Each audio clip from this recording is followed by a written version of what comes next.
Hi ඔබට ආශිර්වාදමත් දවසක්. අපි බලලා තියෙනවා ගොඩක් වෙලාවට රොබින් හුඩ් කියන ෆිල්ම් එක. ඒ රොබින් හුඩ් කියන ෆිල්ම් එකේ දකින්න පුළුවන් හර්න් කියලා දෙවි කෙනෙක් රොබින්ව ආරක්ෂා කරනවා. ඒ ආකාරයෙන් මේ ඉතිහාසයේ ආබ්‍රහම්ගේ කාලේ ආබ්‍රහම් ආරක්ෂා කළ ආබ්‍රහම් ආශිර්වාද කරපු දෙවි කෙනෙක් ඉන්නවා. ඒ ඇවිල්ලා යුගෝවා දෙවියන් වහන්සේ කියන එක. ඒතකොට යුගෝවා දෙවියන් වහන්සේ ආබ්‍රහම්ට ආබ්‍රහම්ව ආශිර්වාද කළා. ආබ්‍රහම් ආශිර්වාද කළේ ආබ්‍රහම් පයදාගෙන දේශයන් දෙනවයි කියලා ඒක ඉතිහාස කාරණාවක්. ඒතකොට මේ ඉතිහාසය වගේ යද්දි තේරෙනවා. ඒ ආකාරයෙන් එතකොට ආබ්‍රහම්ට දාව ඊසාක්ගේ පොන්නනවා ඉතිහාසයේ. ඊසාක්ට දාව ජාකොබ් කියලා ජාකොබ් සායසෝ ඉපදෙනවා. ඒ ජාකොබ්ට තමා මේ දෙවියන් වහන්සේ ඊශ්‍රායෙල් කියන නම දෙන්නේ. අපි බලන්න ආද යන්නේ ඊශ්‍රායෙල් කියන නම කොහොමද දෙන්නේ කියලා. මම ප්‍රවීණ ඉංග්‍රීසි දේශක නික්ලස් කෙනඩි අපේ YouTube channel එක කරා අප නිරන්තරයෙන් ඔබට කාලෝචිත මාතෘකාවන් ගෙන්න යනවා. අද අපි කියන්න යන්නේ ඔබට ඊශ්‍රායෙල් කියන වංශය පැමිණෙන්නේ කොහෙන්ද කියන එකයි.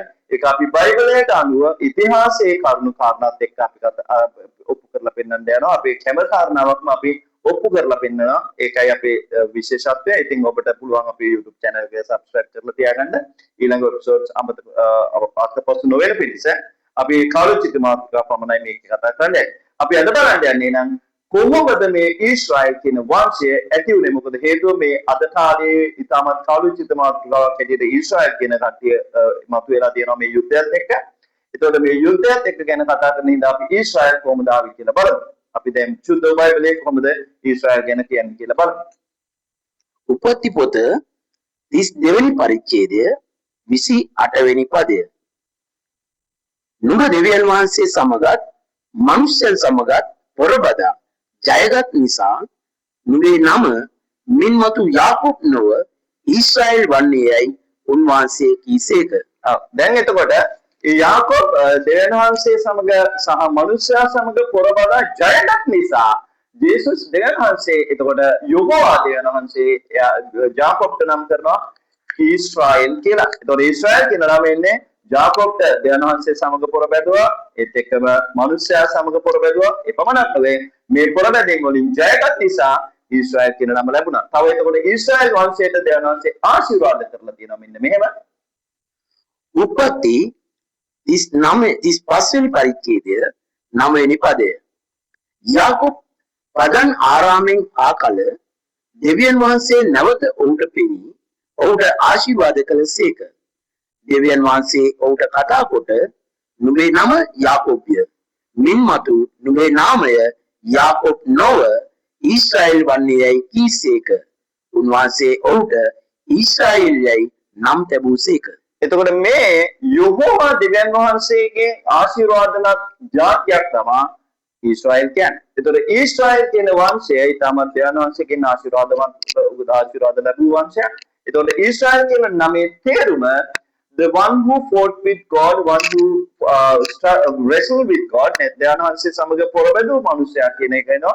තවත් එක්කම Prince of God දෙවියන් වහන්සේගේ කුමාරයා කියන නම එනවා. එතකොට මේ ඊශ්‍රායෙල් වංශය කියන්නේ ආවට ගියාවට පහළ වෙච්ච වංශයක් නෙමෙයි. දෙවියන් වහන්සේගේ ආශිර්වාද ලබා පැමිණෙන වංශයක්.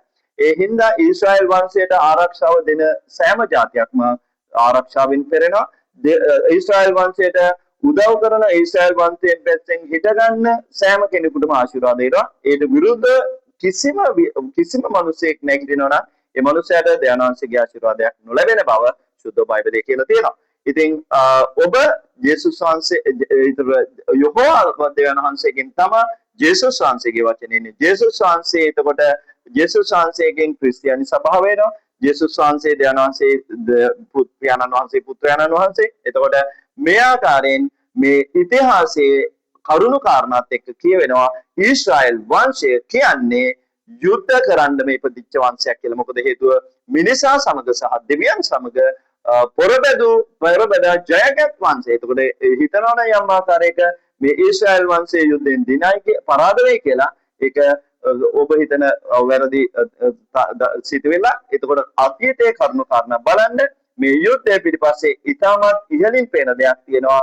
ආත්මික තලයේ ජීවින් මිසක් මේ භෞතික තලයේ දෙයක් නෙමෙයි මෙතන තියෙන්නේ. මේ යුද්ධය ඉරානයේ යුද්ධය, ඉරානයේ සහ ඊශ්‍රායලයේ යුද්ධය, ඇමරිකාවත් එක්ක අහුවෙලා කරන යුද්ධය, ඉතාමත් ඉහළින්ම පේන කාරණාවක් තමයි මේක ආත්මික තලයේ ඇති වෙන යුද්ධයක් නිසා භෞතික තලයේ ඇති වෙන යුද්ධයක් නෙමෙයි. නමුත් මේ කාරණාවන් ගැන ගොඩක් දෙනෙක් අද කතා කරන්නේ භෞතික තලයේ දේවල් පමණයි. එතකොට අපි එතන නිකන් හරියට නිකන් මේ දන්නවයි කියලා හිතාගෙන නොදන්න දේ ප්‍රකාශ කරලා අර නිකන් මෝඩකම ප්‍රදර්ශනය කළා වගේ තමයි ගොඩක් වෙලාවට මේ ආත්මික කාරණා ගැන හිතාගෙන මේ යුද්ධයේ කමෙන්ට්ස් ගැන බලද්දී අපිට හිතෙන්නේ මේ මිනිස්සු මොනවද දන්නේ කියන එකයි. මොකද හේතුව සුද්ධ මේක ඇවිල්ලා හැම වෙලාවෙම මේ භෞතික තලය හැසිරෙන්නේ ආත්මික තලය තුලින් නිසා. මම ඊළඟ එපිසෝඩ් එකේදී ඔයාලට කියන්න යනවා මේ දෙවනි ලෝක යුද්ධ සිද්ධුනේ කොහොමද කියන එකත් එක්ක මේ අතීතයේ කරුණු කාරණාත් අරගෙන ඔබ ඒ හින්දා අපේ YouTube channel එක subscribe කරන්න, bell icon එක ඔබන්න,